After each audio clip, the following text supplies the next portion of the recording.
Bahrain dibuat pusing.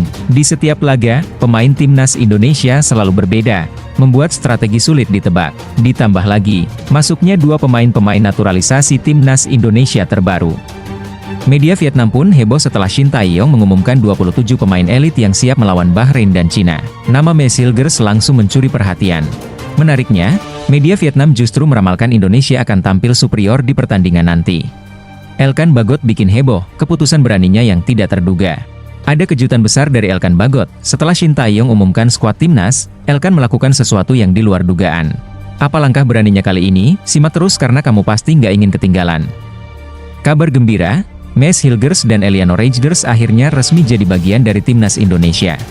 Bagaimana peluang Garuda di kualifikasi Piala Dunia dengan kehadiran dua pemain ini? Kita bongkar prediksi besarnya. Serangan balik Arya Sinulinga, sindiran tajam untuk pengkritik timnas Indonesia. Ada sindiran pedas yang bikin heboh, tapi siapa sebenarnya yang dia sasar? Erick Thohir ungkap fakta mengejutkan, timnas kekurangan stok pemain, apakah solusinya menambah naturalisasi? Kita akan bedah semua strategi besar yang siap mengubah wajah sepak bola Indonesia.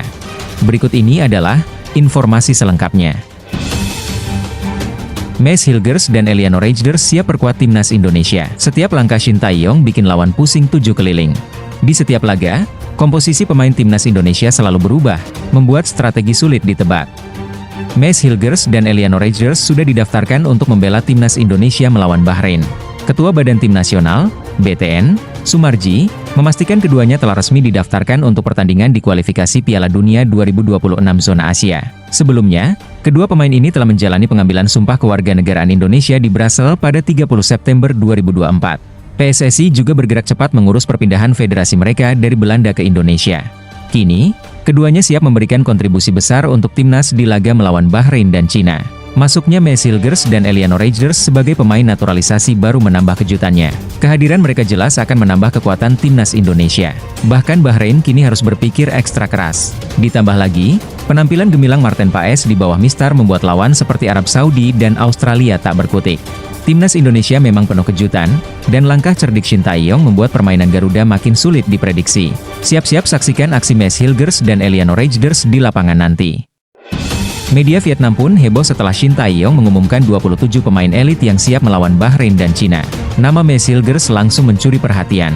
Media Vietnam menulis, pemain naturalisasi timnas Indonesia Mes Hilgers masuk ke dalam daftar 10 bek termahal di Asia, dan pemain termahal di Asia Tenggara.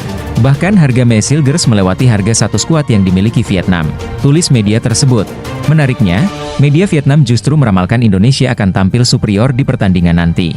Di sisi lain, Elkan Bagot juga tak kalah bikin kejutan. Meski tak masuk dalam daftar pemain, responsnya penuh percaya diri. Keputusan luar biasa Elkan Bagot usai pengumuman skuad resmi timnas. Tapi ada yang tidak biasa kali ini. Tidak seperti biasanya, ia mengambil keputusan luar biasa dengan tidak memposting apapun di Instagram pribadinya. Sebelumnya, Elkan sering mengunggah momen pribadi setiap kali Shin Tae-yong merilis daftar pemain, tapi kali ini tidak. Apakah ini tanda kedewasaan Elkan? Sindiran Arya Sinulinga terhadap pengkritik timnas. Tuduhan bahwa pemain naturalisasi akan meninggalkan status WNI setelah selesai bermain kembali mencuat. Pengkritik seperti Peter Gonta menuduh PSSI menyembunyikan fakta ini, membuat publik geram. Arya Sinulinga, anggota Exco PSSI, tidak tinggal diam. Melalui video di Instagramnya, Arya membantah tuduhan tersebut dan menegaskan bahwa pemain diaspora ini sepenuhnya sah secara hukum, termasuk proses perpindahan federasi. Bahkan, Arya menyindir seseorang yang diduga sering kalah taruhan.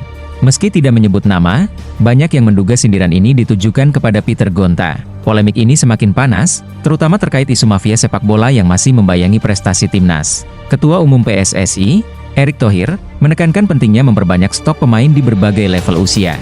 Ia menyebutkan bahwa setidaknya diperlukan 150 pemain untuk mengisi berbagai posisi di timnas, mulai dari U17 hingga senior. Menurut Erick, kekurangan stok pemain terlihat jelas ketika terjadi rotasi, seperti yang dialami timnas U23 baru-baru ini. Salah satu solusi yang ditawarkan Erick adalah memperkuat sistem pembinaan melalui Elite Pro Academy. Namun, apakah naturalisasi menjadi jawaban tercepat untuk masalah ini?